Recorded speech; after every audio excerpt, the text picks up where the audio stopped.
Alright, usual test of audio and movement.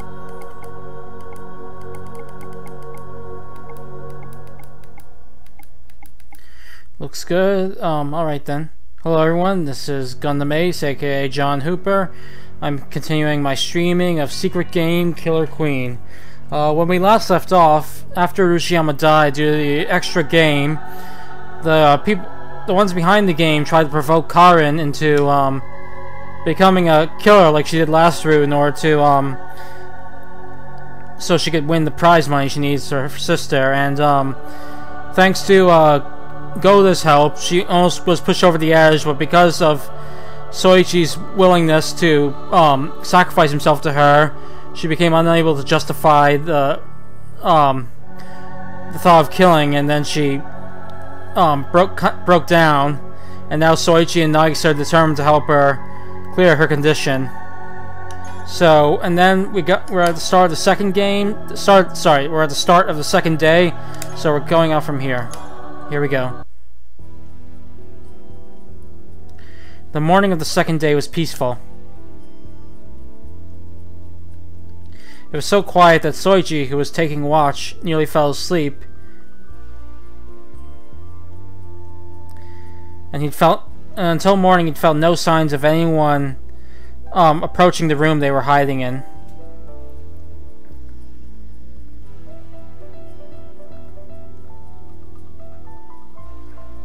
That's why the first sound he heard was Karin's blanket rustling as she woke from her sleep.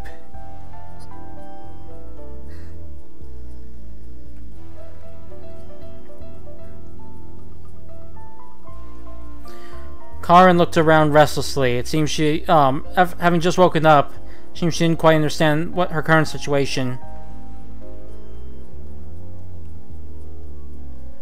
Eventually, her eyes fixed on Soichi, sitting by the entrance to the room. Good morning, Hojo. Good morning.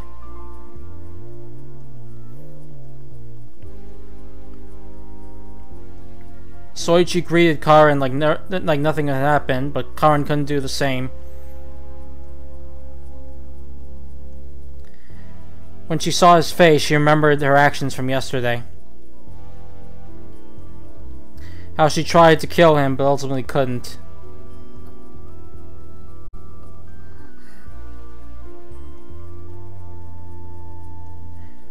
Karin then shook. She was afraid. Afraid of Soichi in front of her, and afraid of herself having tried to kill him.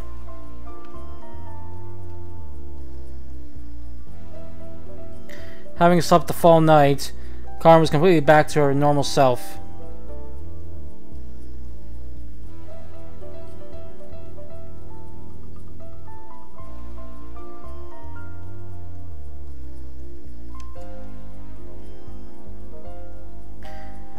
Having regained her cool, whenever she thought back on what she tried to do, she felt imprisoned by deep regret.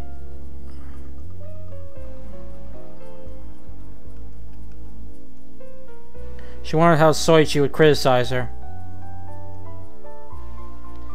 And even if he didn't, she didn't think she could forgive her own actions. Hojo, would you like some coffee? Huh?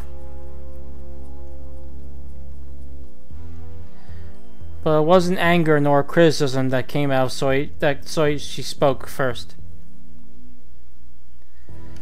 It was kind of saying you hear it any morning.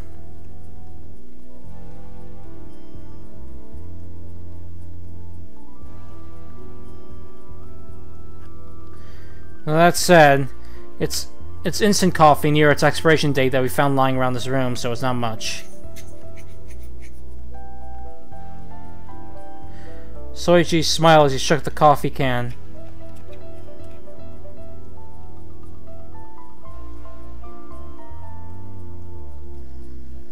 When he did, the coffee crammed in the can made minute yet shrill sounds when they crashed into the side of the can.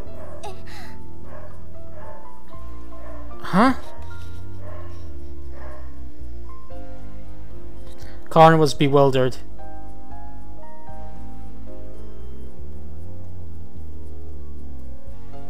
She thought she was in for a scolding, but having received almost normal treatment was shaking her up instead. Huh? What's wrong, Hojo? Do you not like coffee?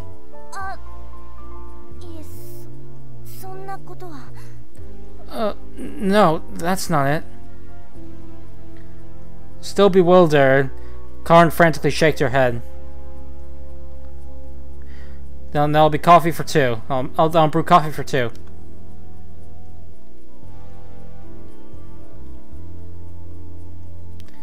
Soichi lined up the cups, took the lid off the can, and carefully poured the instant coffee into the grains of instant coffee into the cups.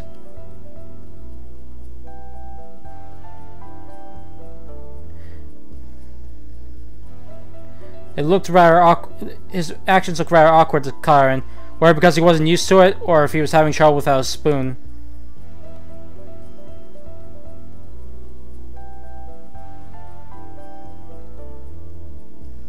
Karen turned to the sound and saw a small portable stove with a pot on it in front of Soichi.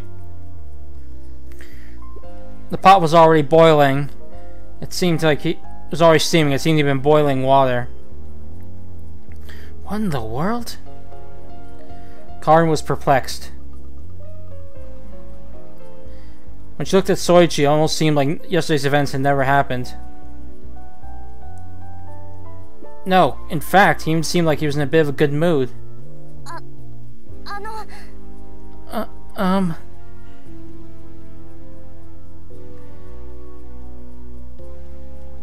Having trouble with enduring the atmosphere, Karen opened her mouth and finally spoke.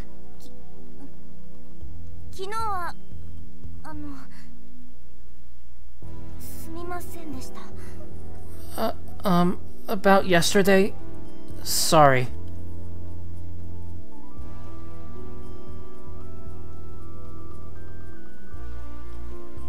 Hold on a second.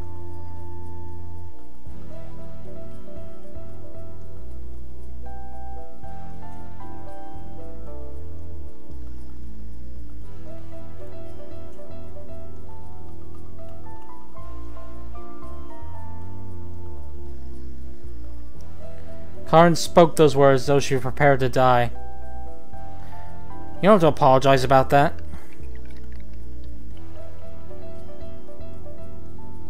But Soichi treated like it was nothing, and answered casually as he poured the hot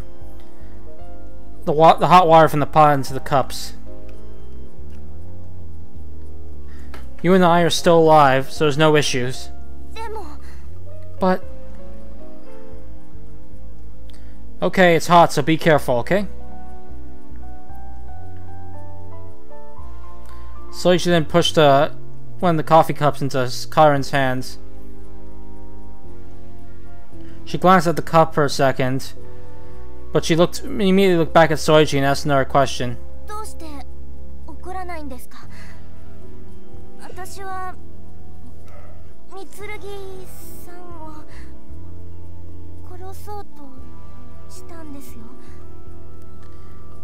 Why aren't you mad?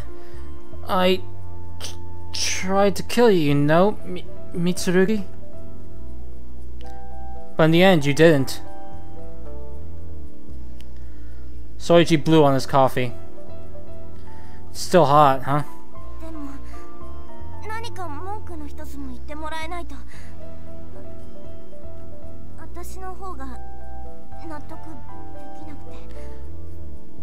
But it just won't feel right to me unless I hear a complaint from you.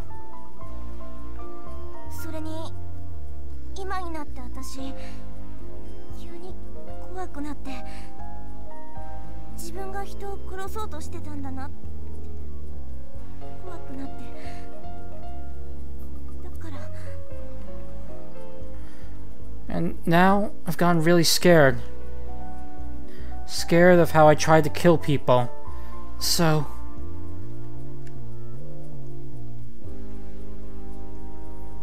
The surface of the coffee that Karin was clenching trembled.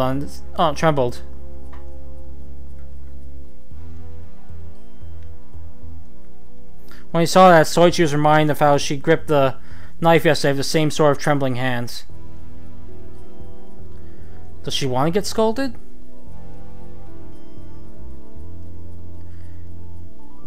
And she wants to be forgiven on top of that?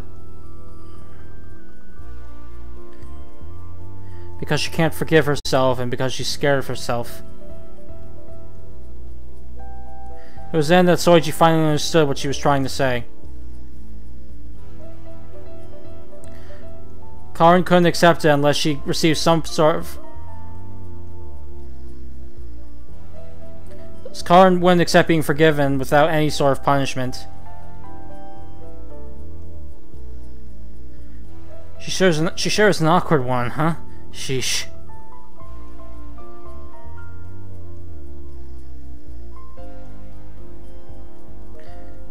That's probably why she was driven to save her sister even from killing. Alright, then put your cup down and come over here, Hojo. Okay. Karin obediently nodded, put the cup down, and trotted over to Soichi. It's gonna hurt a little. Brace yourself. Okay. Karin nodded with a nervous look on her face. Her face didn't change even when Soichi raised his right hand. I'm gonna hit you really hard. Don't bite your tongue.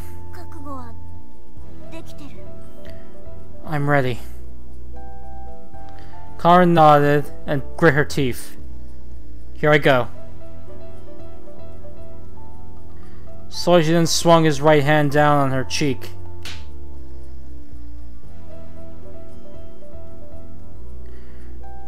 The intense shock knocked Karin's face to the left.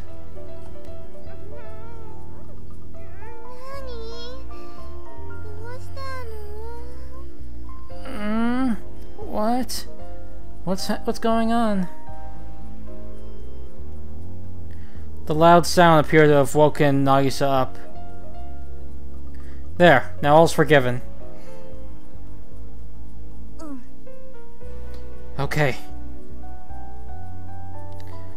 Karin held her cheek as she looked up at Soichi. Tears were trailing out of her eyes.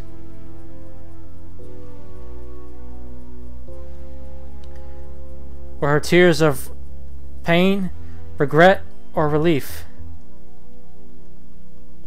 Not even Karin herself knew that. You're still a kid, Hojo, so it's alright.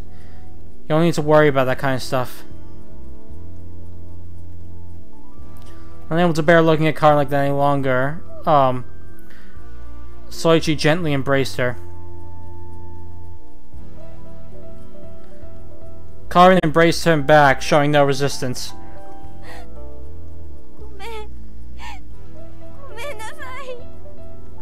I'm sorry. I'm so sorry. It's alright, It's alright, Hojo. You did really well on your own. So far. Soichi tightened his arms around Karin's slender body and gently pat her on the back.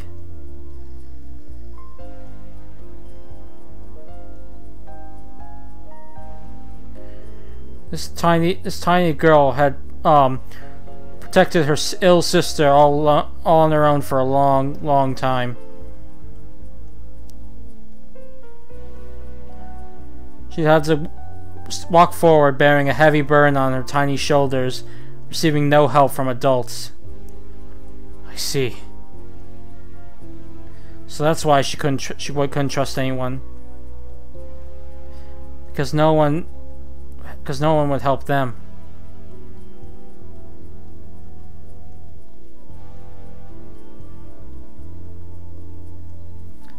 Damn it, how twisted are the people who made this thing to bring a kid along here?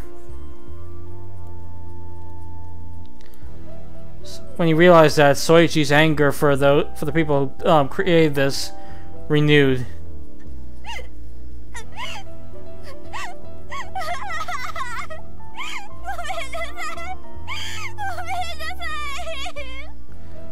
I'm so sorry.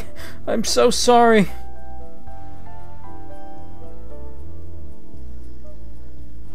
Eventually, Karin started crying her heart out.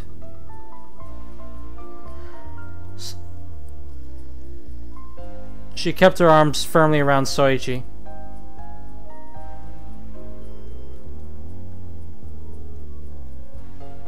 She cried like a lost child relieved to have finally found her parents. Stay tough, Soichi. You have to get her back to her sister. No matter what it takes. Soichi continued patting Karin on the back as that determination filled his breast.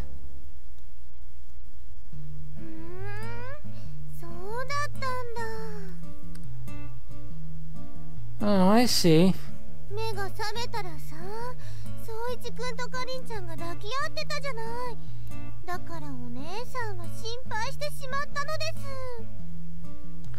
When I woke up, the two of you were, hugging each other, right?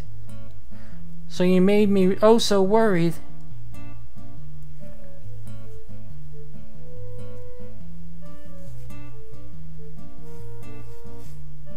Hold on a second.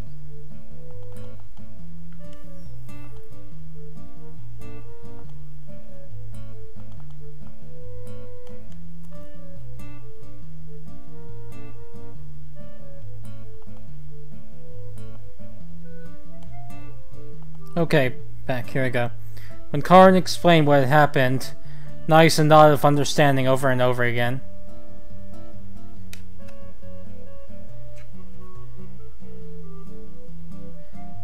When Nagisa had completely woken up, Karin was still in the middle of crying in Soichi's arms.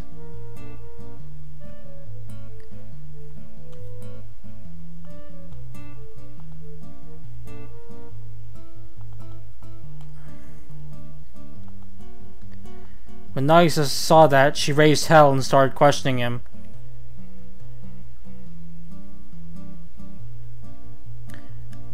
Even when Soichi tried to explain the circumstances, Nagisa didn't accept it, and so she continued glaring at Soichi suspiciously until Karin stopped crying and explained things.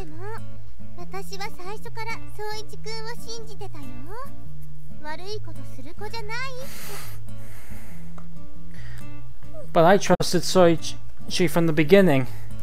I figured he wasn't the kind of boy who'd do bad things.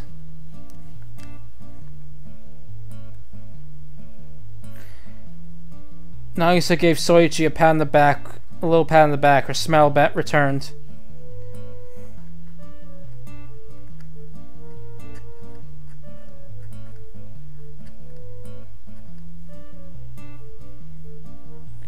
Hold on.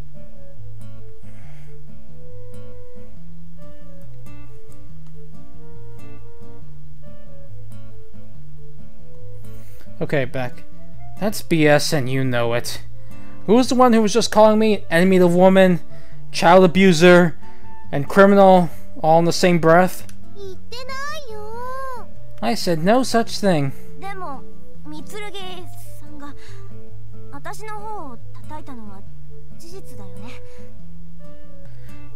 But it is true that you hit me in the cheek, that you slapped my cheek, right, Mitsurugi? Karin gave a little smile when she saw Soichi and, Karin gave a little smile at, Soichi and Nagisa's little exchange.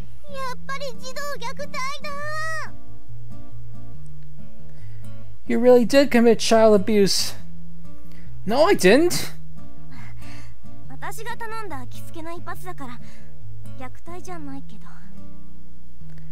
I was literally asking for it, so that wasn't abuse.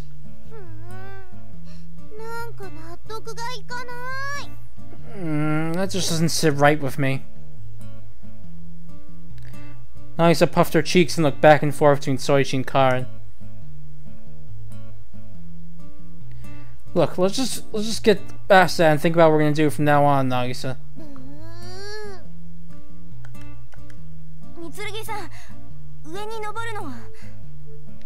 Mitsurugi, about going up. Wait. Soichi stopped Karen just as she was began talking.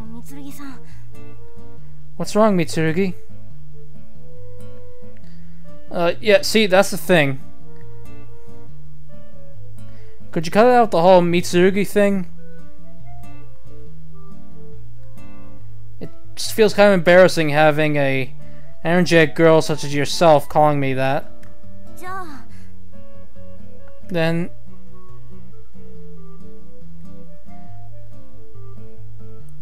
Karen put her finger to her cheek as she tilted her head a bit. How about Soichi then? That works. That works for me, Hojo. Then you can call me Karen. Alright, I'll do just that then.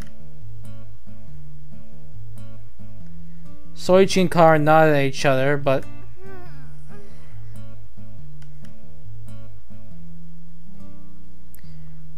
Nagisa was staring silently at them with discomfort for some reason. What's with that face? Hey, Soichi? Yeah? Suddenly, Nagisa's eyes started gleaming.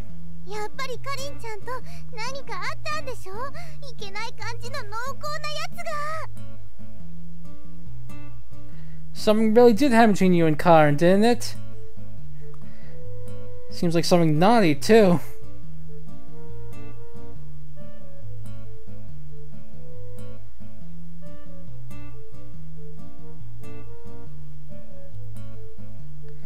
Nagisa was leaning towards Soichi.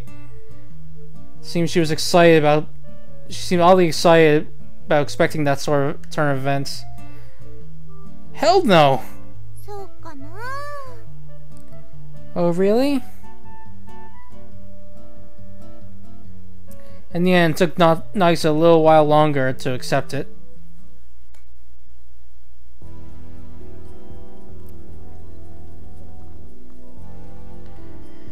Before we decide on our next course of action, there's something we need to confirm first. What's that? Our PDAs, Nagisa. And our call release conditions.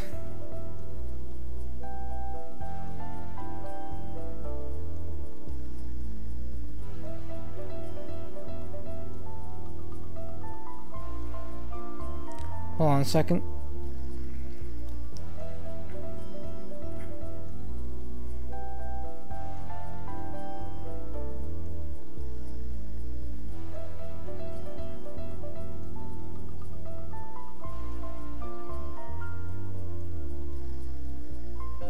Depending on our conditions, it might be best to either head up straight for the 6th floor and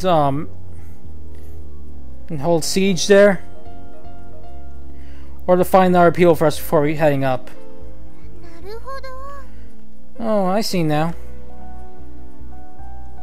Nagisa nodded and took out her PDA. I'm pretty sure I already showed it to you, but this is mine. Nagisa held out her PDA to Soichi and Karen without a second thought. The Jack of Spades was on the screen. According to the rules, her condition required her, for someone she stayed with for more than 24 hours, to be alive at the very end. This is mine. Soichi also casually showed his PDA to the two of them. The Ace of Spades. What's yours, Karen?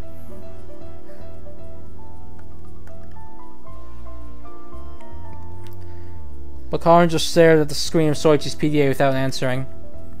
Hello? Karen? Something wrong? Oh, sorry. This is mine.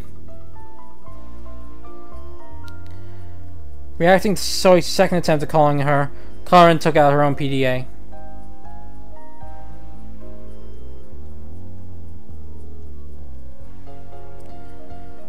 Unlike the way she'd been before, she didn't seem reluctant or against it at all. Karin's PDA was the King of Diamonds. The King, huh? That's the one that needs 5 PDAs, right? Yeah. Karin nodded. King. Collect 5 or more PDAs. The way which you do so doesn't matter. That was what the rules had said. Which means just going up isn't going to be enough for us. What are we going to do? Nagisa called out to Soichi as he was thinking. Soichi quickly raised his head and looked back at the two of them.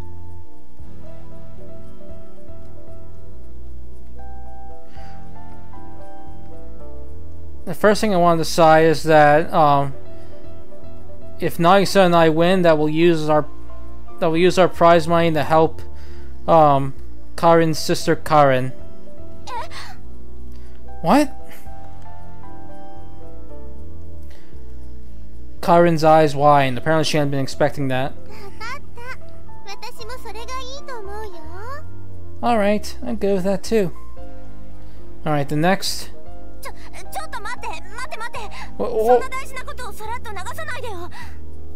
Wait, hold on. Don't just gloss over something like that like it's nothing. Soichi suggested as though it were nothing. Nagisa accepted without the least bit of hesitation. It was Karin was the one who was panicking here.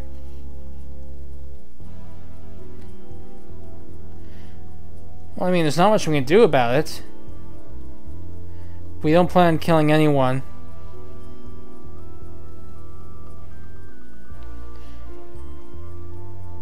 If the remaining 12 of us stay alive, then there's no other way to save Karin. There are 12 survivors currently. If they all survive, that meant each one of them would get $166,666,666 sorry, not dollars, yen. According to Karin, she needed $380 million in order to for her sister's treatment. Karin on her own had no hopes couldn't cover that on her own. Even with two, that made 333,333,333 yen. That still wasn't enough. So she needed both Soichi and Nagisa's help.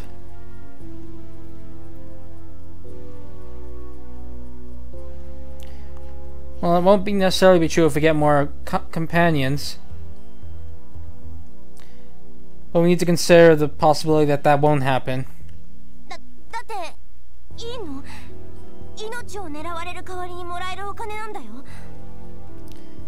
But are you sure about this? You'll be getting the money in exchange for risking your lives, you know?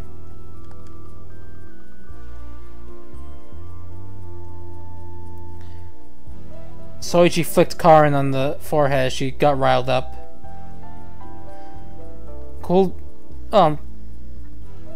Calm down a little, Karin. We don't really know if that money is real or not. Depending on the goals of the people who trapped us here, the money may the whole prize money thing may be a lie. Right.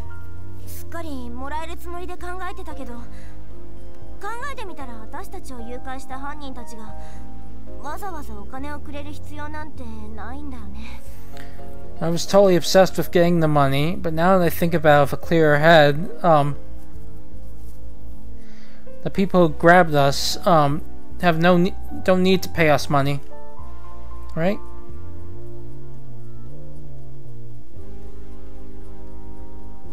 Hold on a second.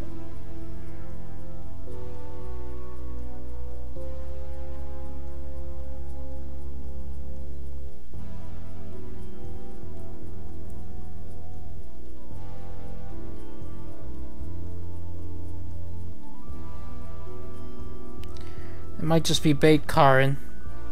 Unfortunately. But if it really does exist and they do give it to us, Karin, then I'll definitely use it to save your sister. I swear to you.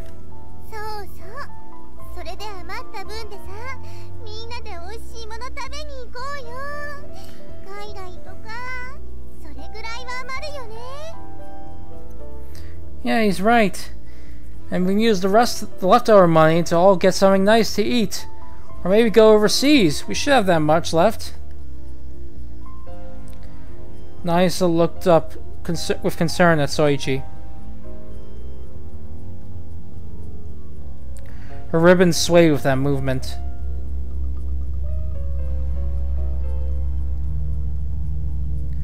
Yeah.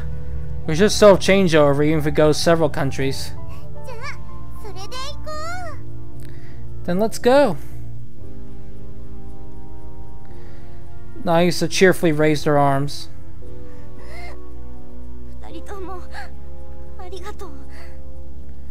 Thanks, guys. Karin instinctively cried. Don't cry, Karin. But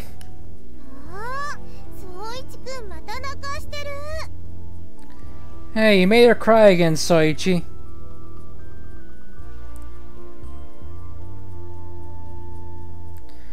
You're at fault here too this time, Nagisa. I think it would be so simple. And yet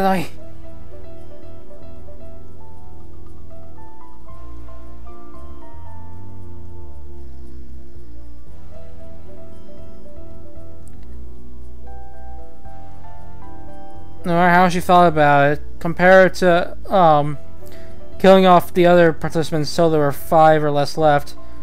There was less risk in trusting the two of them.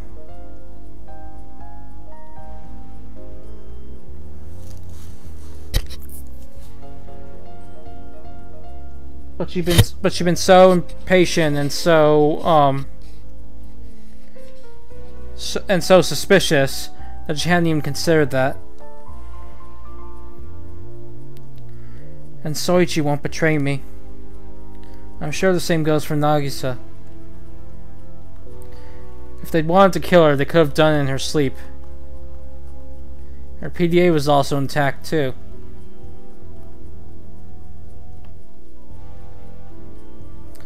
Even if she were to ignore all that, as she was now, Karin didn't believe the two of them would betray her.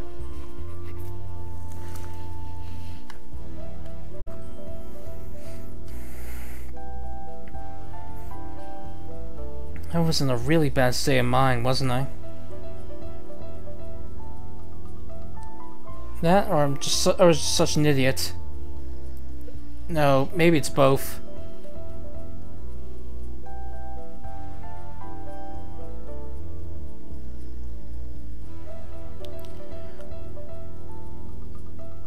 Those warm thoughts ran through Karin's mind. She watched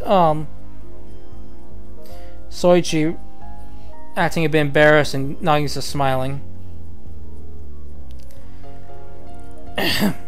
Anyway, Soichi got the conversation back on topic.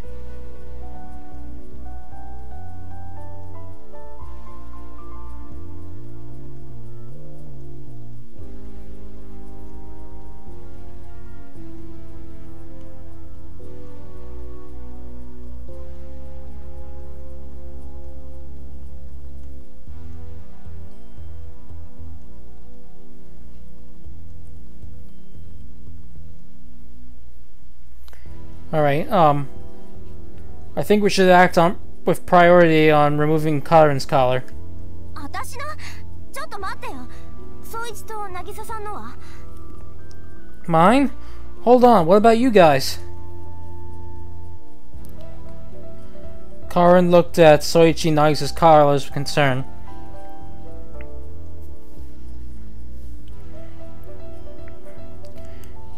Nagisa will be able to get hers off as long as she saves us, so she won't be a problem. Nagisa had the jack. So long as the ones you travel with stay alive till the end, there was no issue. 宗一のは And what about yours?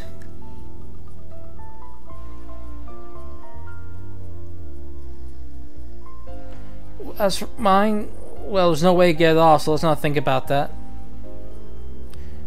Soichi had no intention of killing anyone. And thus he couldn't get his collar off. そんな No! 待ってよ宗一くん。それじゃ宗一くんが死んじゃうんじゃないの Wait, Soichi, then you'll die, won't you? That's not true. どうして Why not?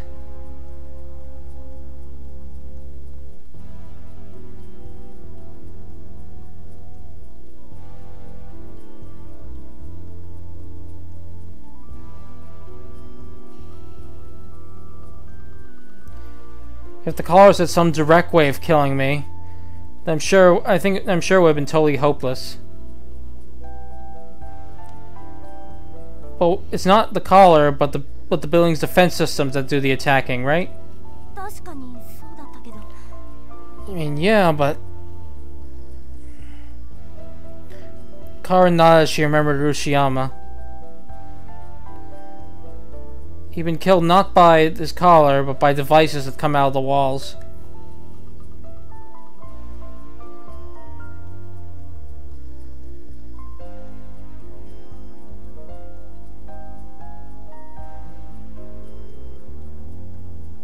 So if we get your collar off, Karen, I think we can hole up in some small room and see if we can find a way to remove all the mechanisms in there. そっか Oh, I get it now. Karen's eyes gleamed. 全部潰しておけば首輪が作動してても問題ないよね If we destroy them all, then there won't be a problem even if your collar activates, right? Yes. That's why we should hurry and remove your collar. わかった急ごう仕掛けを外すのに時間は多い方がいいもの Got it, I'll hurry. The more time we have to take down those mechanisms, the better.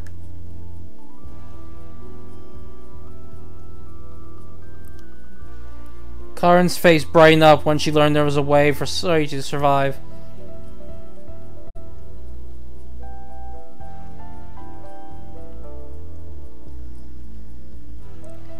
She was probably worried about Soichi in her own little way.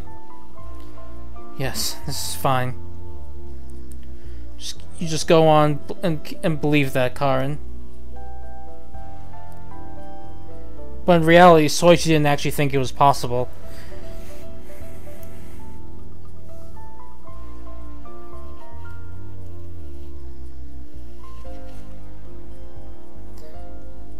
As long as this building had been made by humans, then it shouldn't have been completely impossible. But the entrance hall had been completely sealed off. But once he saw how the entrance hall had been completely sealed off, as well as the extra game and the mechanisms that come from it, Soichi didn't think it would be so easy.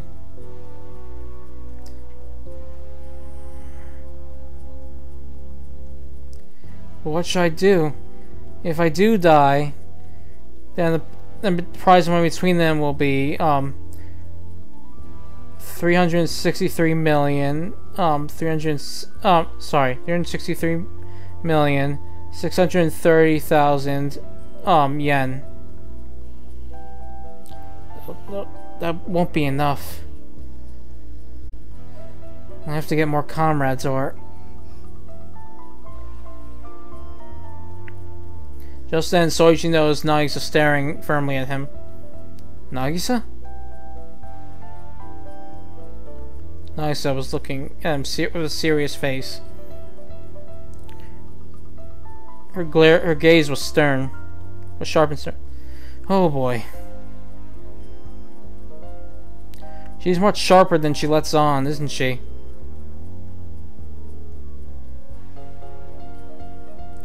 When he saw her face, Soichi realized she'd seen right through him.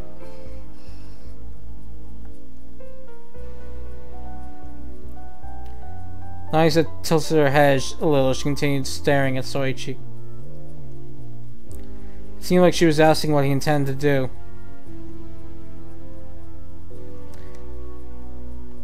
Hold on a second. Alright, yeah.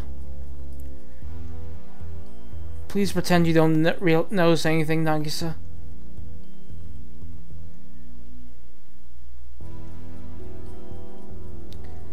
Soichi gave Nagisa a small nod so Karin wouldn't notice, and winked at her. Nagisa averted her eyes sadly when she did, and lowered her face. It seems she planned on keeping silent. Thank you, Nagisa. 3 PDAs to remove Karin's collar. I have the Joker, so I don't need to worry about getting a fake. This will work out, I'm sure of it. We'll be fine. Alright, then let's get going. Yeah. In contrast to Nagisa, Karin was all smiles.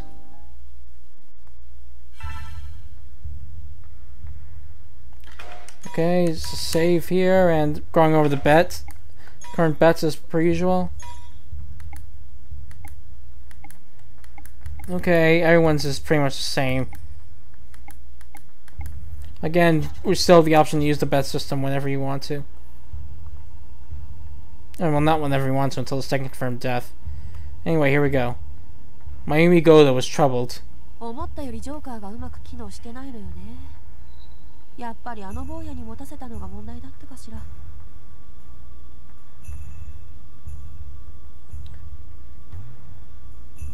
The Joker isn't being played as well as I thought it would.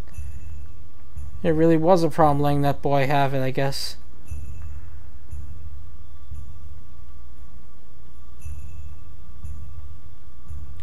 What was bothering her was that the Joker was not being used as a seed for conflict.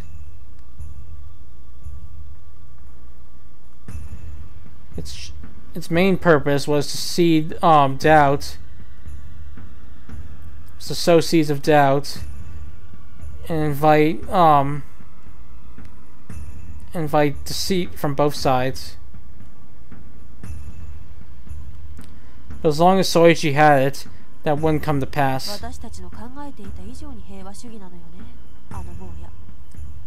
That boy is much more of a pacifist than we thought.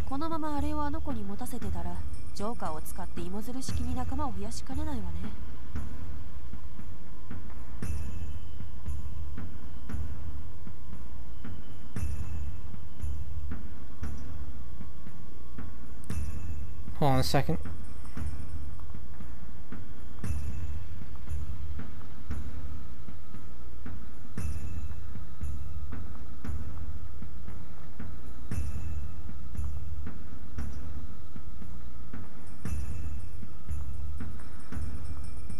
If we let him keep holding on to it, then it's likely they'll get more comrades. But they'll use the Joker to get more comrades one after another.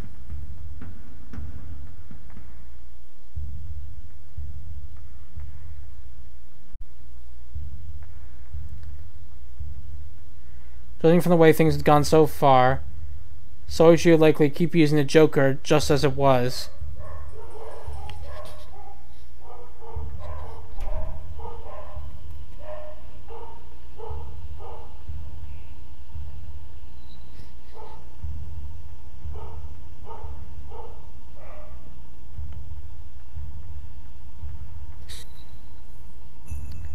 And by keeping as a joker, as a result, Soichi could show anyone that Soichi's group could prove to anyone they were negotiating with that their PDAs were the real deal, and so there would be no need for suspicion during said negotiations.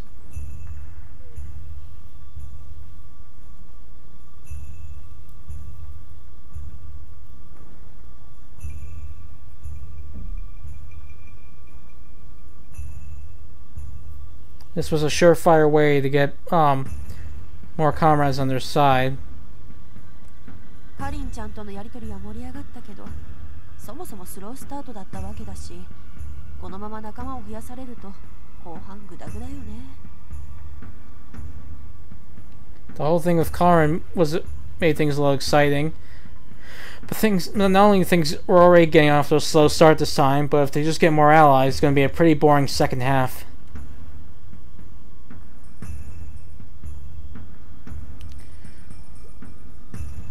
At her wit's end, Goda reached into her handbag. 何か手を打たないと参ったことになりそうだわ。This is going to be a bust unless we do something soon. She then took her PDA out of her handbag,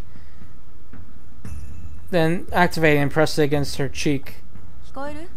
私よ。Can you hear me? It's me.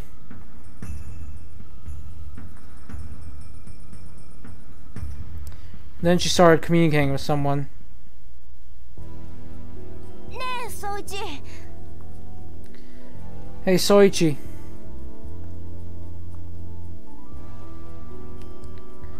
Karin's voice echoed down the hallway they were traveling through.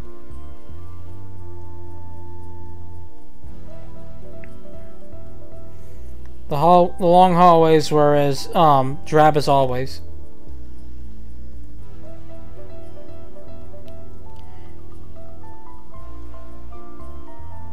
The only change were their echoing footsteps and Karin's voice. やっぱりもう戦ってる人っているのかな？ There are probably people who are already fighting, aren't there?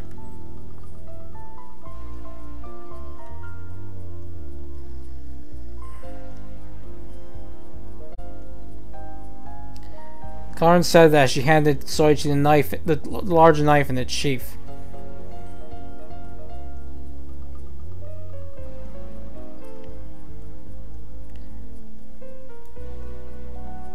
Soichi took it and slung it around his waist and kept walking at the same pace. Yesterday, Karin had pointed that knife at Soichi.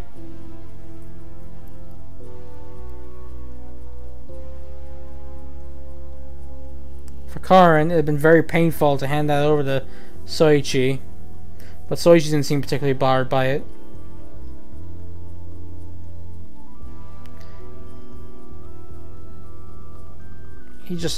He answered Karin. He responded to Karin without his expression changing the slightest. Let's see. I pray it doesn't come to that. But there are people like Nagasawa out there. If he comes across others, he might start fights with them. Yeah. Both Soichi and Karin had been separately attacked by Nagasawa.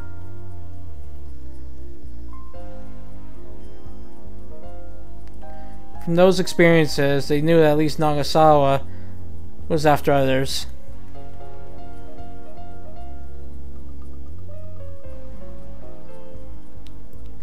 Though now we know that the rules are for real, it may not just be Nagasawa. It's probably not just Nagasawa.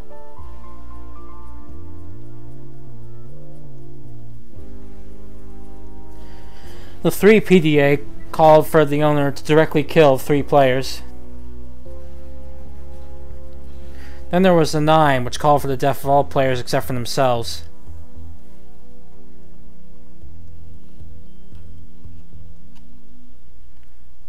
Soichi believed that those 2 had begun to act.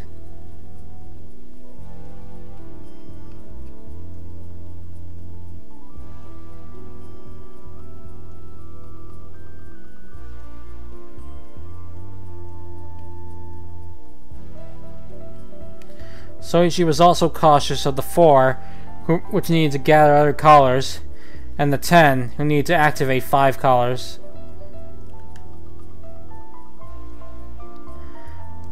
Doesn't look like this is the time to be taking it easy.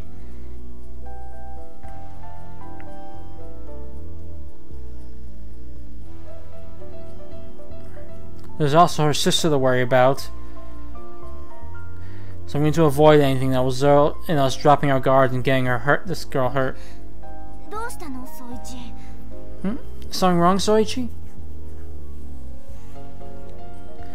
Karin called out to Soichi with a bit of concern when she noticed him staring at her. He really is bothered I tried to stab him, isn't he? That fear welled up in Karin's heart.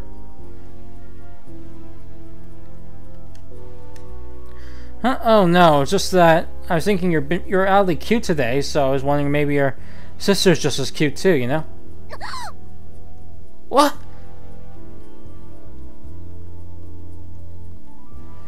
Karin froze up with the unexpected words. Her face then went red as a tomato.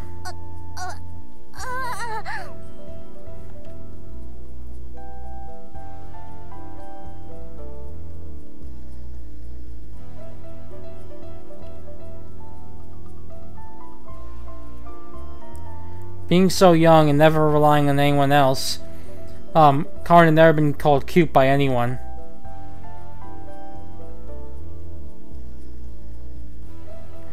So she was flustered by this.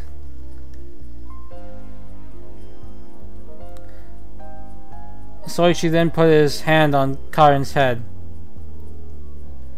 That's right, that's good. You're worrying too much, Karin, don't. You should act more like a kid your age and leave things to your elders.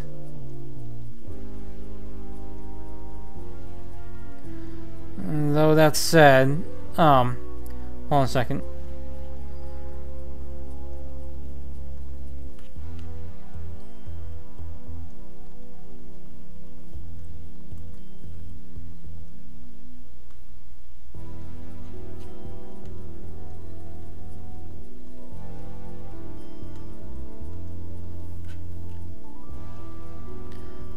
No, not that we're that much older than you anyway. Are you making fun of me, Soichi? Yep, that's it. That's the spirit.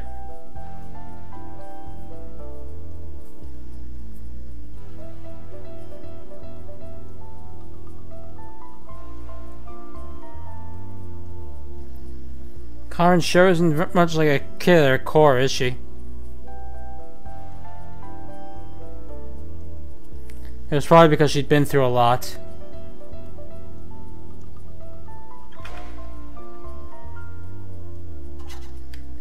So she'd been worried about that the whole time. But looking at her now, Karin did indeed seem very much like a child. So she was happy about that. It's okay. We'll all go home safe and sound.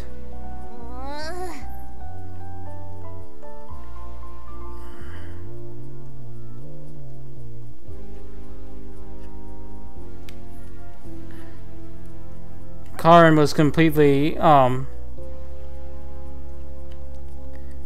snapped out of her funk. And even she was surprised that she's shown a childish side like that to others. But is this really okay? But oddly enough, Karin found that pleasant.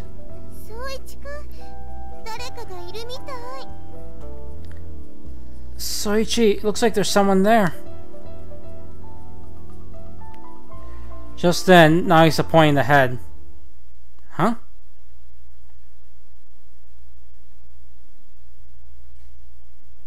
Soichi looked back at the front to see Nagisa pointing at a giant hall spread up ahead.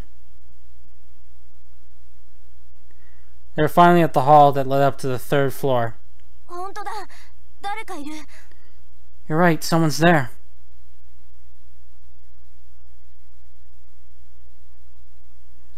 Karin walked over to Soichi and stared down the hallway. There was a man in the hall. Soichi recognized him. The tall young man with falcon-like eyes. That man who traveled together with Urashiyama. 確か手塚さんだったっけ。 でもあの人、あそこで何をしているんだ。 His name was Tezuka, right? But what's he doing there?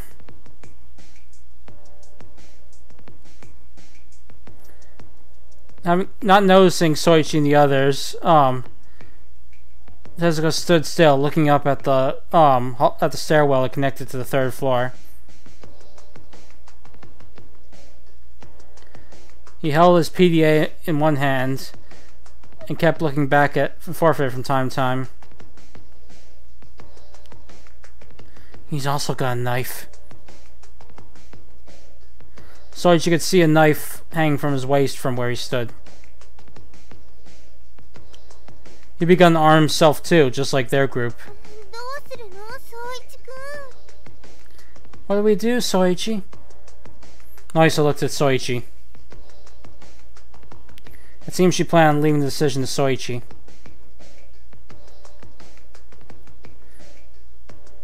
What's Tezuka's game? Soichi remembered Tezuka.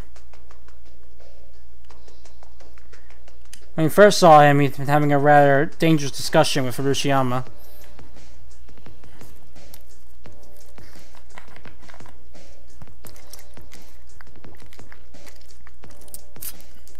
But it seemed he hadn't really acted on it in the end. Next time they saw each other was at the extra game. He hadn't made any particularly suspicious taken any particularly suspicious actions back then.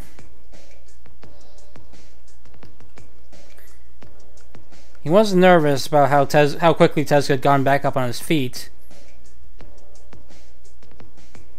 But Nagasawa had disappeared first.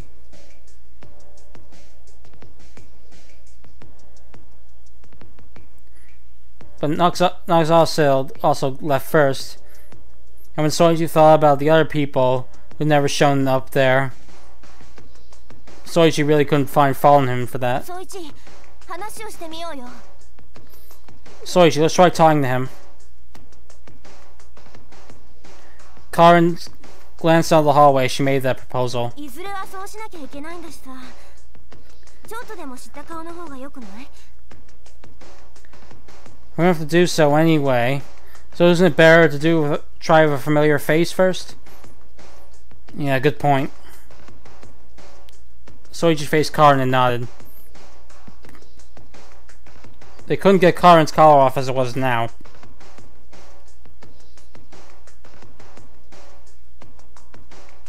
Even if it was a little risky, they needed to try getting into touch with others.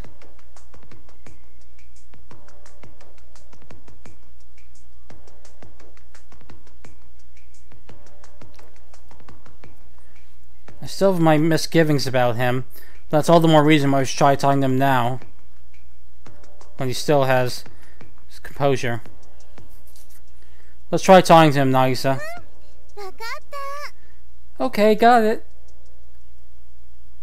It seemed Nagisa had no objections either. Tezuka!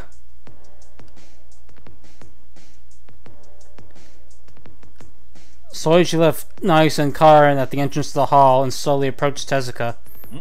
Oh,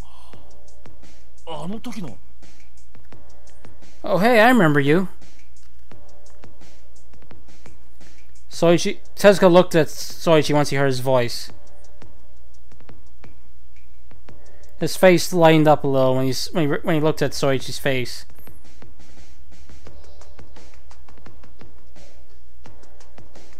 He then raised both his hands to show Soichi had no hostile intent.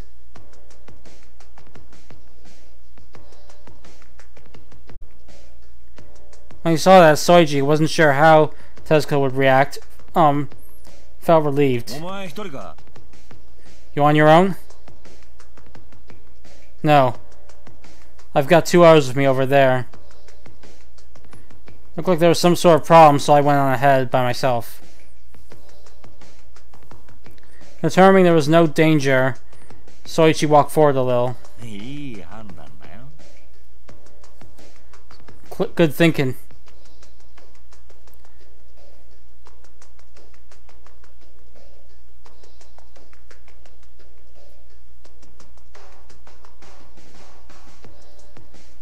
Tezuka nodded and smile nodded, then gestured over to the hall, to the stairwell he'd been looking up at.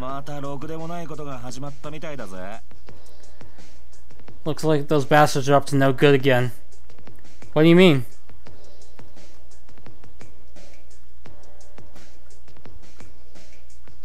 Once he got over to Tezuka, Soichi knows the state of the stairwell.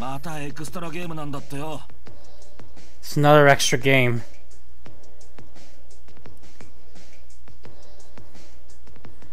Tezuka made a bitter face as he said that.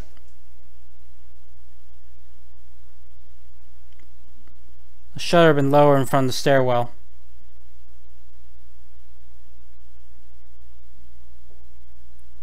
It was a thick metal shutter, special kind used to resist chemical fires.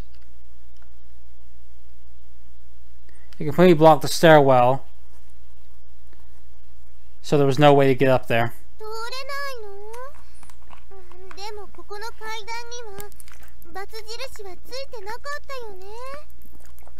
We can't get through? But this stairwell doesn't have an X mark on it, right? Nagisa said that and checked her own PDA's map. Karin looked on with her. Soichi had called the two of them over once he determined that there was no danger for the time being.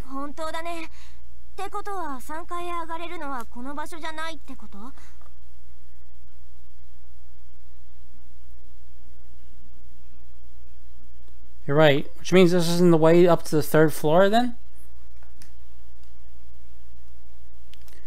Karin asked Soichi, but it was Tezuka who answered.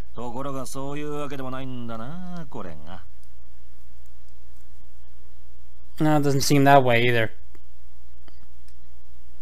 Tezuka crossed his arms with a frown on his face.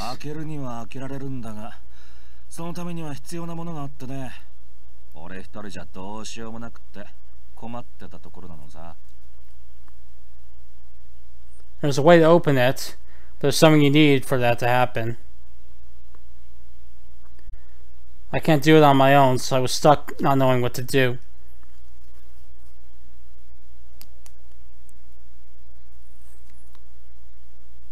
Tezuka then raised his arms, shrugged his shoulders as if to say that they were out of cards to play. What do we need?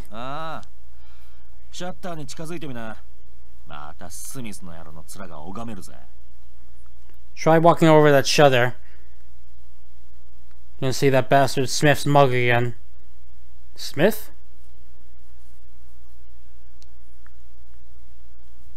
Soichi's eyes then turn over the shutter from Tezuka to the shutter. Soichi then carefully approached it.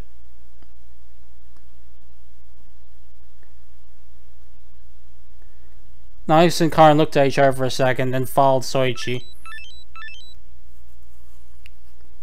All 3 of their PDAs rang once they stood in front of the shutter.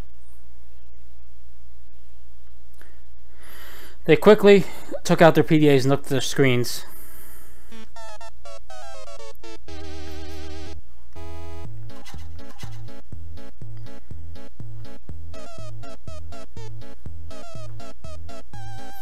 Smith appeared from the edge of the screen, still dancing to the same jaunty tune as always. What's going on? What is this? Soichi couldn't help get a bad feeling once he saw him.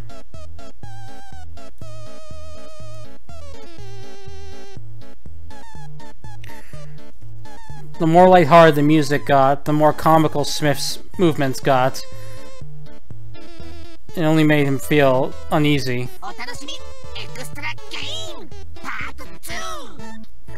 Time for everyone's favorite extra game, Part 2. Smith shouted from a shrill voice from the PDAs. As per usual, the words he spoke appeared as text on screen. It was the same effect as earlier.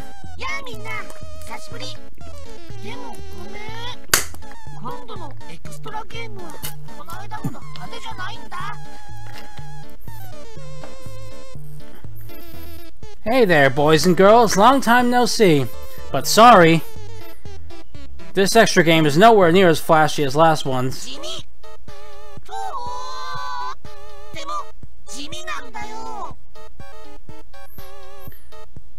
It's plain. Plain as bland old oatmeal.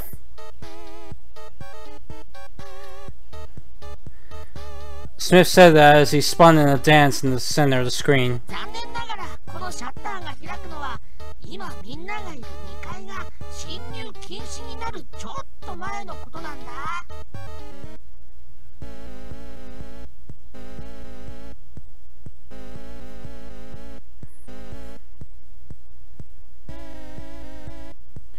I hate to break it to you guys, but the shutter will open only when the second floor is about to become a forbidden area.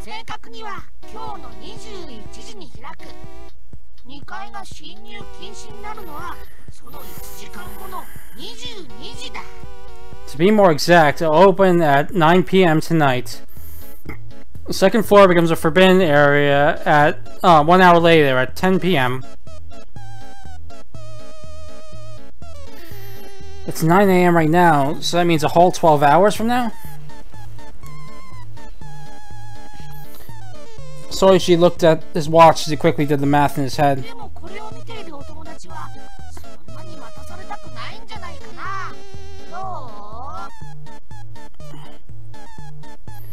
But all you boys and girls watching this don't want to wait that long, do you? Well?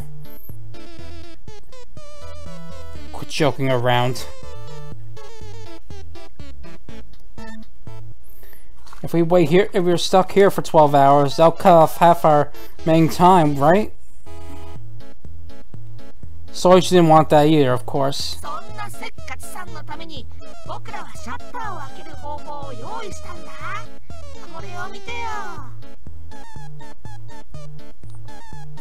But we've got to wait for all you impatient people to open the shutter. Look at this.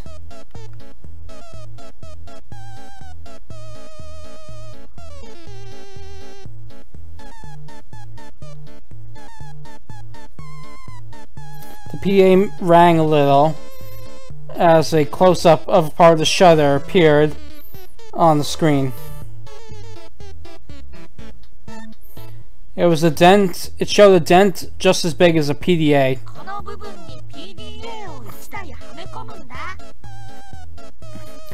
Place a PDA here.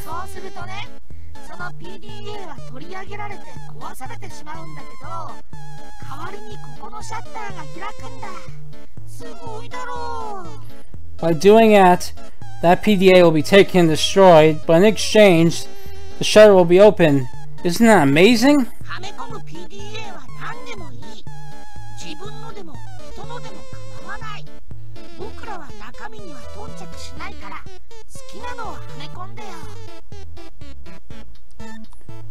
Doesn't matter what PDA you use. It could be yours, it could be someone else's, we don't care. We're not fussy about the details, so just put in whatever you want.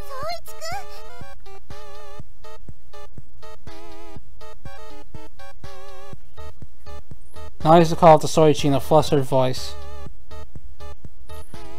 Soichi turned to Naisa and nodded. In the meantime, Smith continued talking.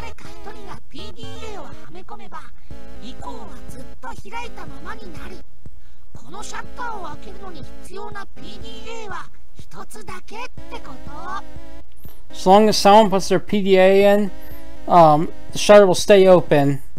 You only need one PDA to open the shutter.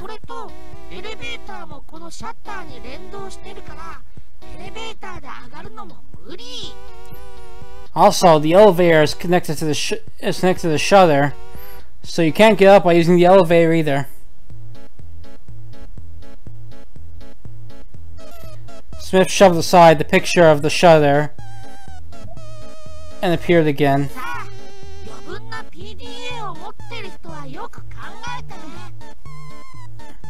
Now think carefully, those of you who have a spare PDA.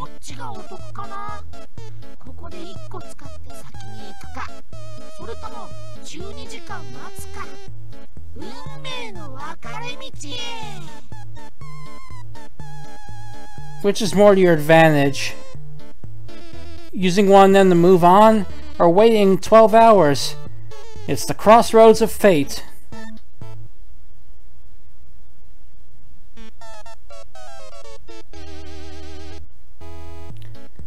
When he finished saying that, Smith did a little jig in the center of the screen and dropped his shoulders.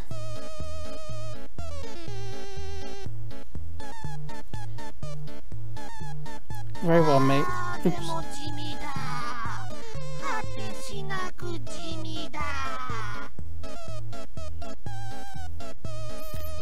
But this is so bland.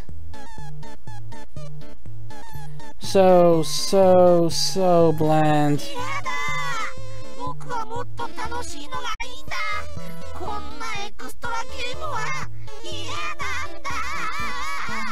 No, I want something more fun. I hate this kind of extra game. Then Smith rolled until he disappeared off screen. As per usual, his movements were very well animated. Eventually, the music faded away. Once the music had completely stopped, the PDAs returned to their normal states. Well, and there you have it.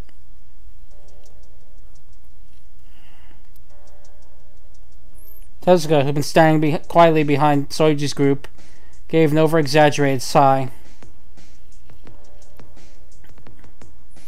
The three of them turned from their PDAs to Tezuka.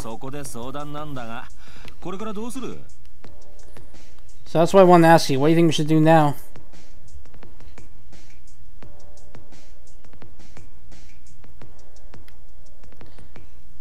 When he saw Tezuka like that, Soichi felt that part of him was like Smith. Soichi, このシャッターが閉まってるってことは、まだ誰も3階には上がってないってことになるんだよね。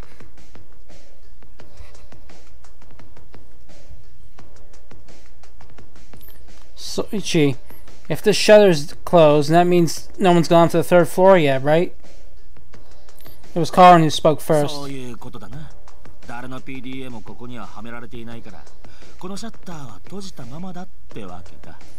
You got it.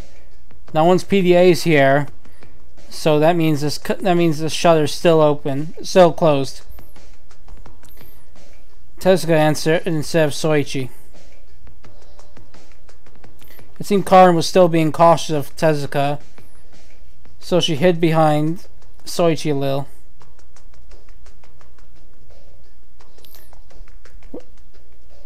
Tezuka noticed that, but he simply shrugged his shoulders and said nothing.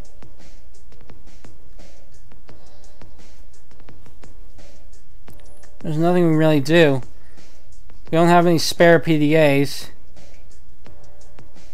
And if we use one of our own, then we won't be able to get our collars off. Yeah, that's why I couldn't open it either. Tezuka agreed with Soichi.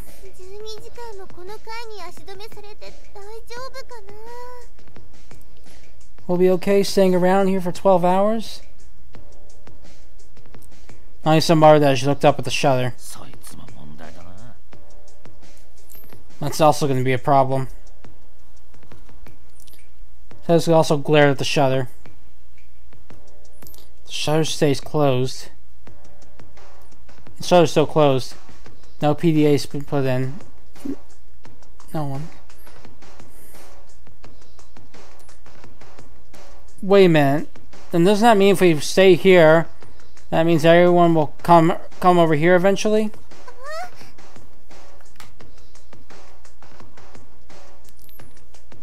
Nagisa clapped her hands.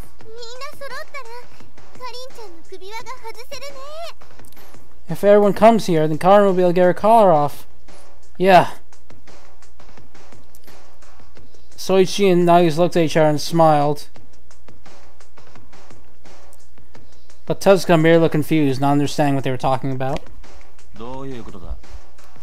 What do you mean? You see, Karin's collar... In order to remove Karin's collar, we need 5 PDAs.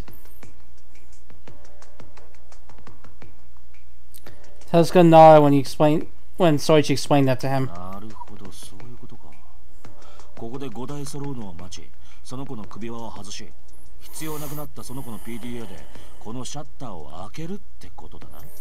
I think I see where you're getting at. We'll wait for 5 PDAs to get here. Remove her collar, and then once she no longer needs it, use her PDA to open the shutter. Is that what you're saying? Yes. I'm all for that too.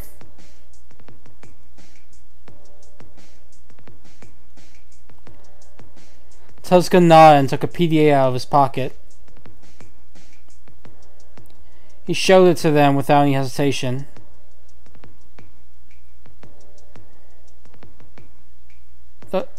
On the screen was the 7 of Hearts. The one that required meeting all the other participants in order to remove the collar.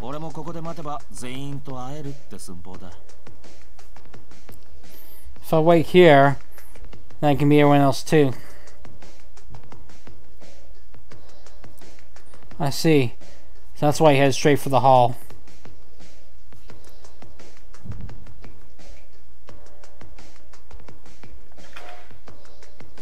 Oh, no, I see. So that's why he left the hall so quickly.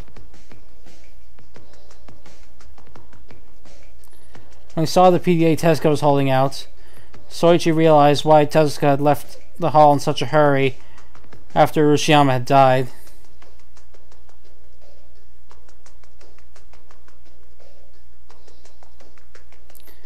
Because if he didn't catch up with the 4 who'd gone on ahead, then that meant he wouldn't be able to get his collar off. I see now. Once he caught up with the 4, he could remove his collar then.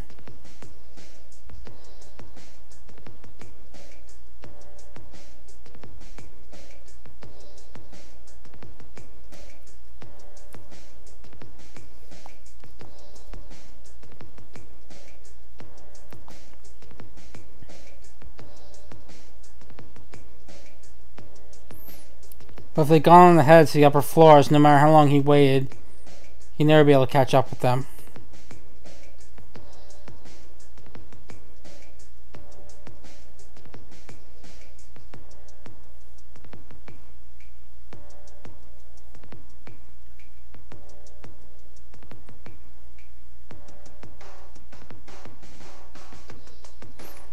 And so, until he got up to the until he finally reached the 6th floor, the last dead end, probably wouldn't be able to catch up with them.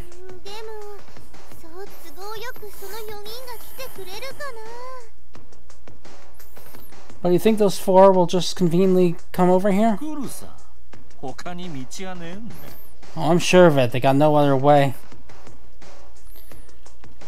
Tezuka smiled as he put his PDA away and we'll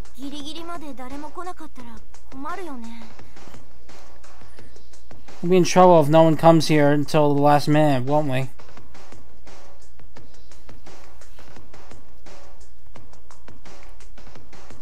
Hold on a second.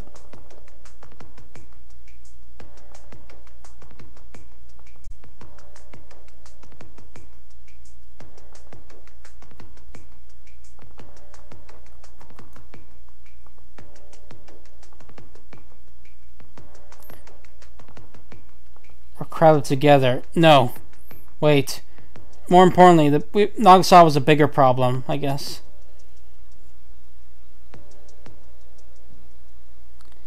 Soichi was about to nod Karin until he remembered that he completely forgotten about Nagasawa.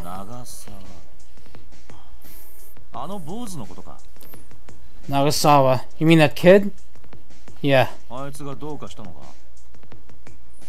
What happened with him?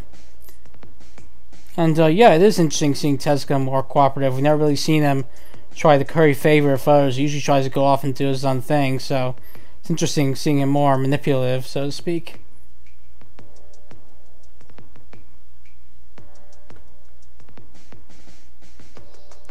So what happened with him? It seemed Tezuka hadn't met up with Nagasawa. He's actually attacked us several times.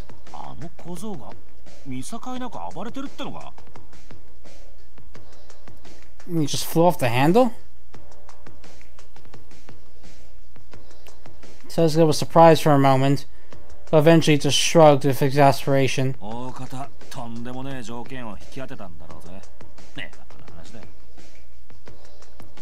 He's probably got one hell of a condition. Probably got landed with one hell of a condition there. Sure, it's gonna be a pain in the ass. The problem is what we're gonna do if people like Nagasawa come here.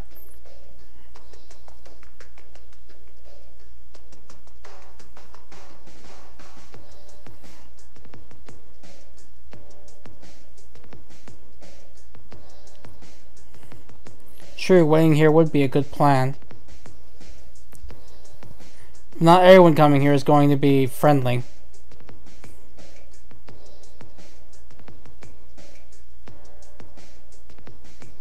Even they're going to come by, right? Soichi was worried about that.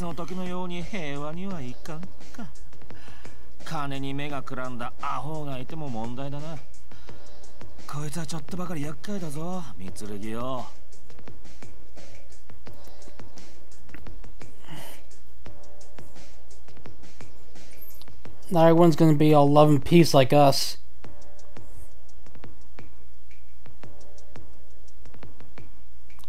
Gonna be a problem if dumbasses blind by money start showing up. That's gonna be a real pain, Mitsurugi. Yeah. Soichi now have a stern face, but it was then that he knows something. Alright, my PDA. Soichi brightened up and took out his own ace. We can just open it up with this.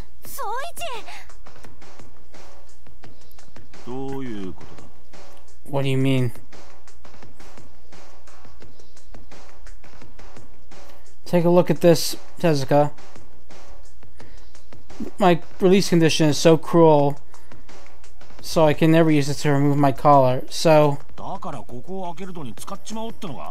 you're saying you should use it to open this up? Yes.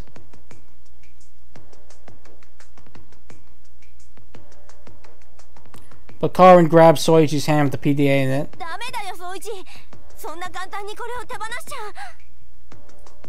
Don't, Soichi. You can't just hand it over so simply. Karin?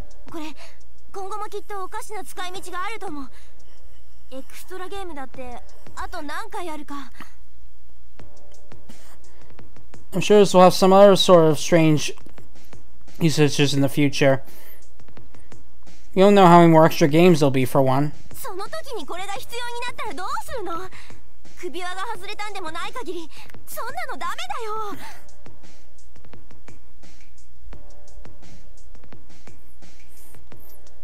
What are you gonna do if you need it at those times? You can't do it unless you get your collar off first. Karin pleaded desperately with him. But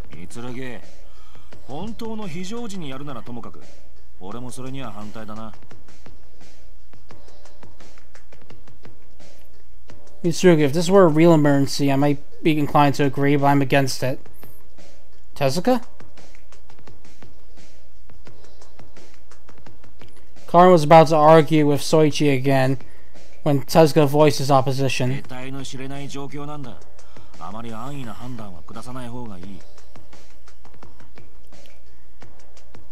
It's hard to judge the situation. We can't go making reckless decisions.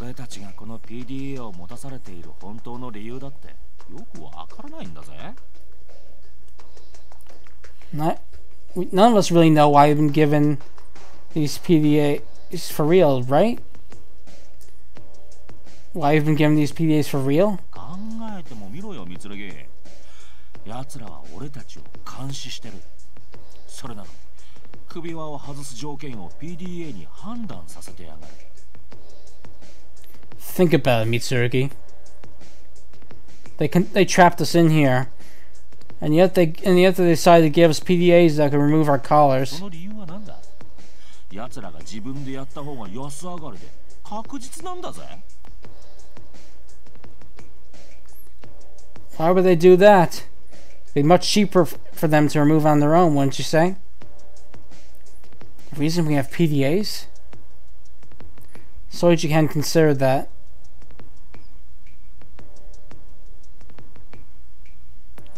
Soichi had used it since he had it without much thought, but now Tezuka pointed it out. The PDAs didn't really seem to have any actual reason to exist. And here's a way of using it that we haven't seen yet. 俺はそう思うぜ、蜜柳。後半まで PDA を大事に守ってなきゃいけない理由がきっとある。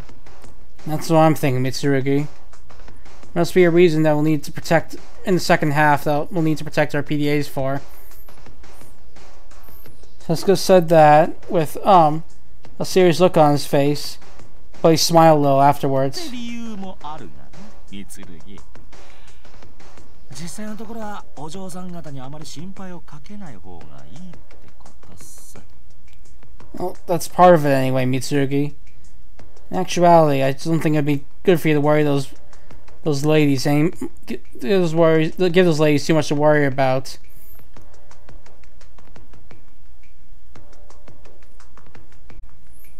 Tezuka then turned the car and winked at her.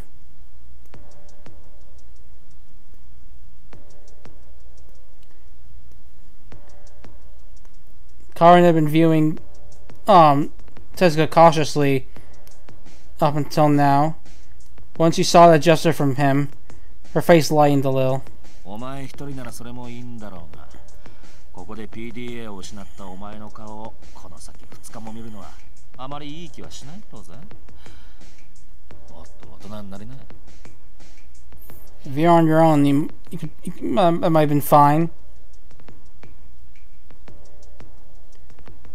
But it'd probably be too painful for him to look at your face for the next 2 days if you lost your PDA here. Grow up a little. Tezuka. Alright, I understand. Soichi nodded. I see. I was being too immature. Soichi realized that once Tezuka had pointed it out.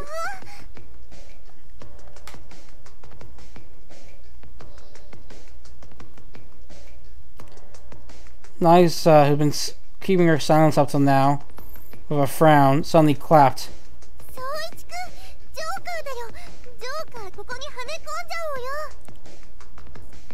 Soichi, the Joker! Put the Joker in there! Oh, right! I completely forgot we had that. Soichi frantically took out his other PDA. Soichi completely forgot about it since he had no use for it. But he had one more PDA in his pocket. What? Wait, the Joker? Yes, this. Soichi showed the surprised Tezuka the new PDA he pulled out. It showed a clown on it. Screen. The words Joker were carved into it, instead of a number.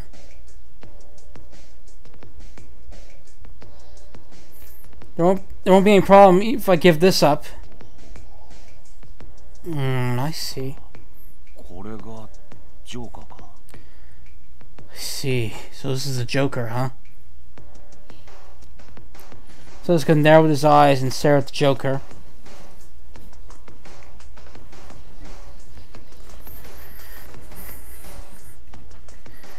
His gaze was rather fervent. Perhaps he was interested in it. しい人もいるんだよね。大丈夫かな。 But Soichi, there are people who will want the Joker too, right? Will they be okay? Alright, I forgot there's that too. The owners of the 2 and the 6 were looking for the Joker. The 2 in order to destroy it, and the 6 for its camouflage function to be used 5 times. 俺たちでその2つの条件を満たしてやりゃ問題はないさ。違うかい? So long as we fulfill those conditions, there won't be a problem with it. Am I wrong? So let's go quickly and Rob the answer to the solution to the problem. ジョーカーの機能とやらを5回使う。その上でそこのくぼみにはめ込めば PDA は壊れる。Use the PDA, that Joker's function 5 times. Once that's done, you can just put it into the slot and the PDA will be destroyed. 万事解決。そいつらの首輪は両方とも外せるようになるって寸法だ。That'll solve everything, and those 2 can get their collars off.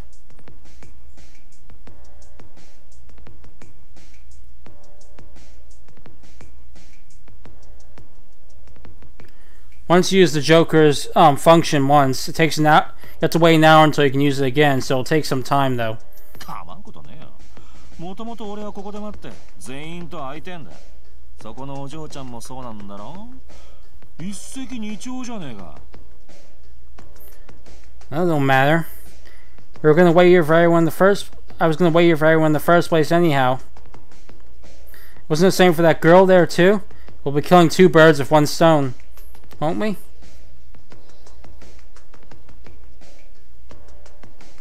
So we'll use the Joker's function while waiting here for the others.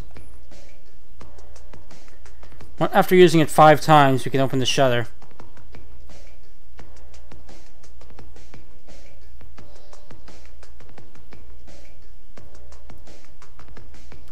Where we go up after that or wait here, it doesn't matter.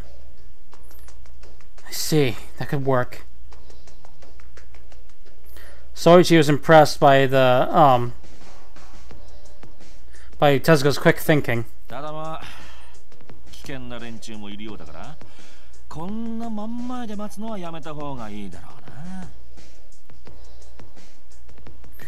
うな。 Then again, there are some dangerous folk around. So we shouldn't just be I don't think we should be staying out waiting in the open like this. 少し離れた見通しのいい場所からここを見張りゃいいだろう。どうせみんなここで立ち止まってくれるんだからよ。 We should put some distance between ourselves and keep a watch on this place from somewhere we can see. Everyone's gonna have to stop by here anyhow. I'm glad this guy's not our enemy.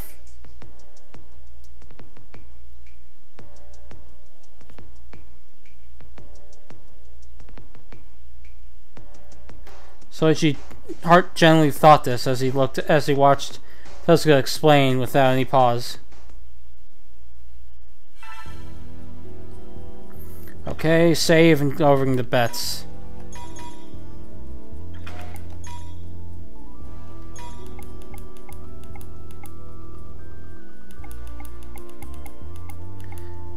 We have a few changes here. Notably, Tezuka's odds have gone up.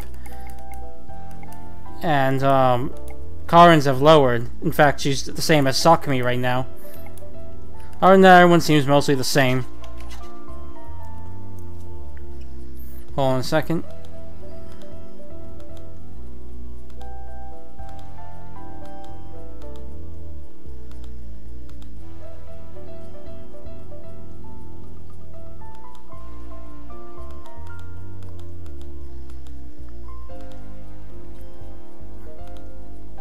In accordance with Tezuka's proposal,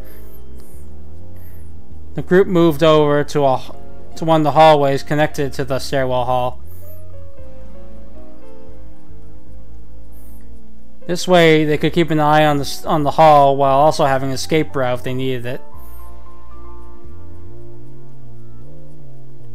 It was a perfect place to wait for the other participants. They could let any clear dangers pass on by, they could talk to, and they could talk to anyone else who didn't display such hostility.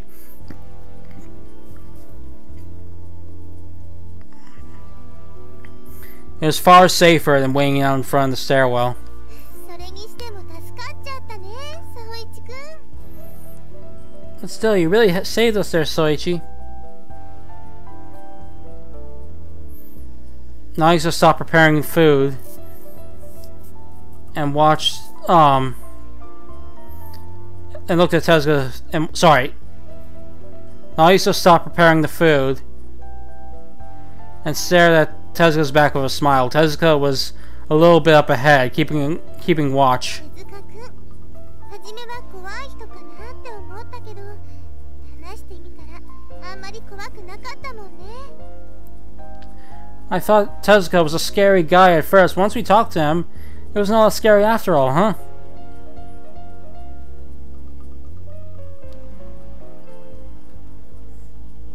Yeah. Maybe he might have some good foresight. Soichi agreed with Nagisa.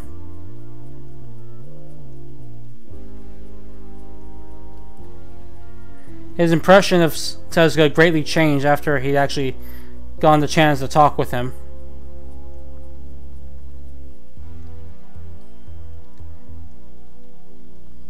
Though he said some harsh things and could use some extreme extreme expressions.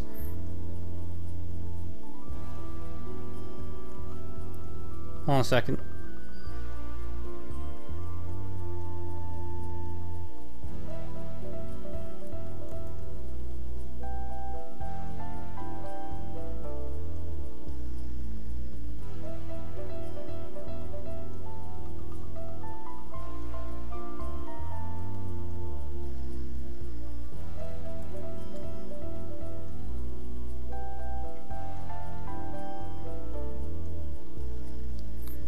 Alright, so he said some harsh things and could be a little extreme at times. But his way of thinking, but he was rather open-minded when it came to his ways of thinking. 話してみたら意外といい人なんて、私と総一でも経験済みだったじゃない？渚さん、これでいいかな？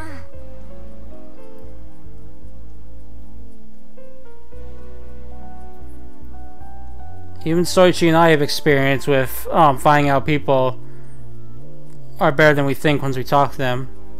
Nagisa, is this okay?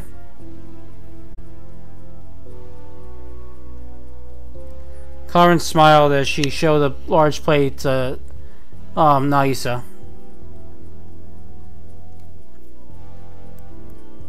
Karen been helping Nagisa prepare the food.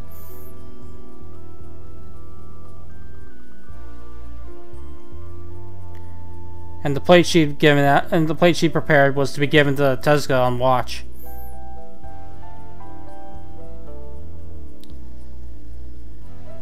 There were several edible preserved foods on top of the plate.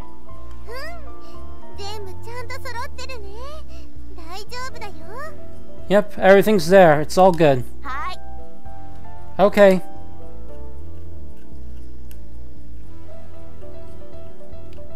Karen, looks like the coffee's gonna take a little while longer, so just bring the food to him for now. Okay, I'm going now.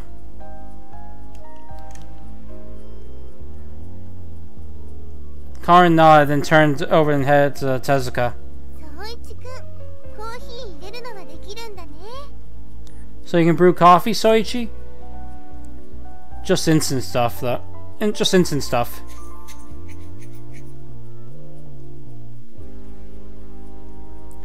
Soichi shook the can he'd brewed for Karen earlier. Nagisa and Karen were taking care of making the food, preparing the food, while Soichi was in charge of the drinks. Though that said, there weren't exactly many drinks he knew how to prepare.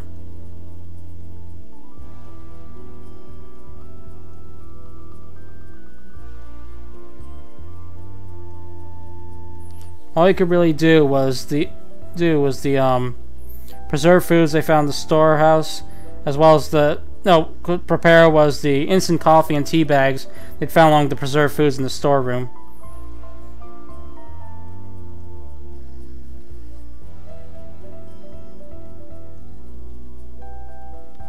The metal cups are also a bit of a downside.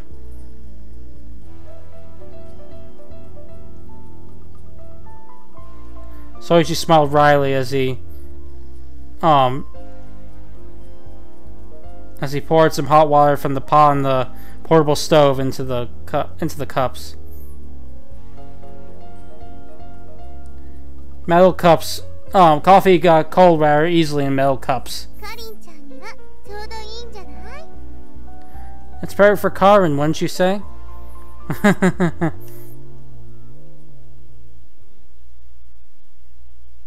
Karin wasn't good with hot coffee, whether because of her age or she just had a sensitive tongue.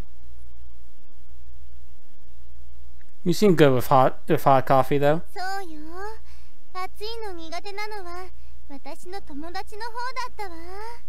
That's right. It was my friend who was bad with hot stuff. Nagisa smiled nostalgically. A hint of sadness passed through her eyes for a moment, but Soichi didn't notice that.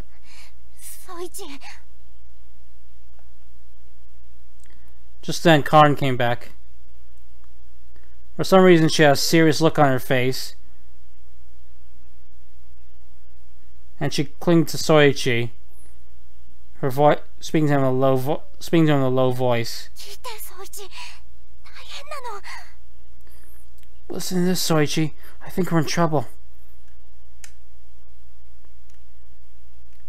Karin kept a close eye on Tezuka behind her as she spoke in a quiet whisper.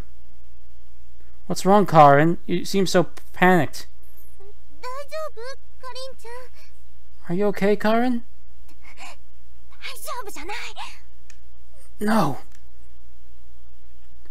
Karin shook her head as she shivered.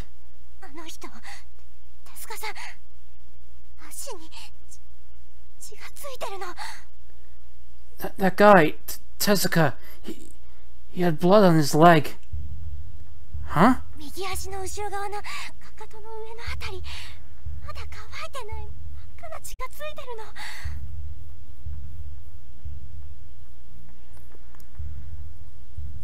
He had blood on his right foot, right above his heels. It's red blood. It's not dry yet. Karin gripped Soichi's arm when she said that.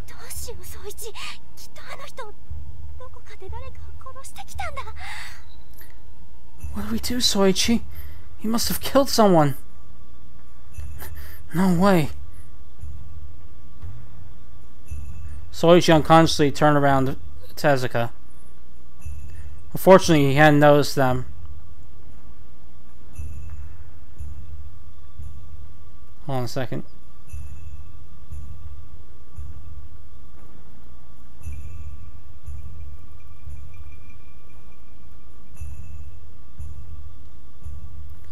Now that I look more closely, I think I do see some sort of red stain there. If that was blood, there was certainly a lot of it, but... Is that really blood? You're sure about that?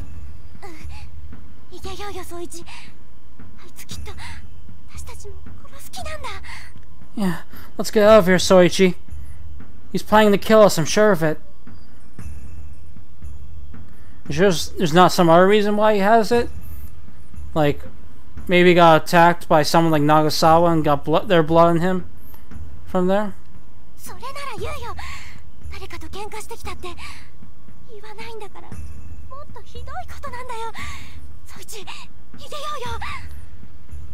Then he would have told us he got in a fight with someone. Since he didn't, that means it must be something much worse. Soichi, let's get out of here.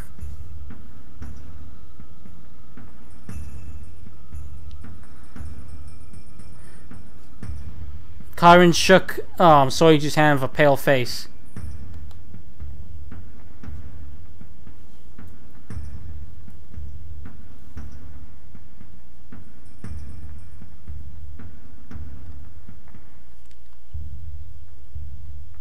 Soichi unconsciously nodded from her serious attitude.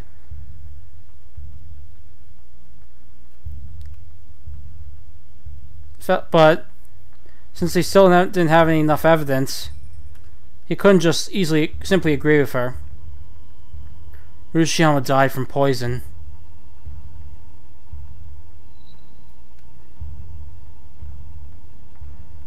He bled a lot, but not enough. He did bleed a little, but not enough to stick to clothes.